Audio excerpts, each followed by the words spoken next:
নমস্কার বন্ধুরা।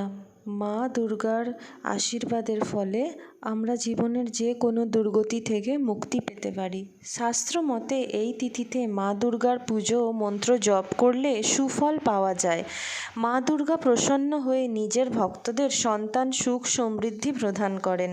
মা দুর্গার পুজো করলে নবগ্রহ বিশেষ করে রাহুর অশুভ প্রভাব থেকে দূর করা যায়।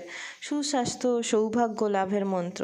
সুস্বাস্থ্য ও সৌভাগ্য মনস্কামনা পূরণের জন্য যে মন্ত্রটি পাঠ করবেন সেটি হল দেহি সৌভাগ্য মারোগ্যং দেহি মে পরমং সুখম রূপং দেহি জয়ং দেহি যশ দেহি দিশো জহি।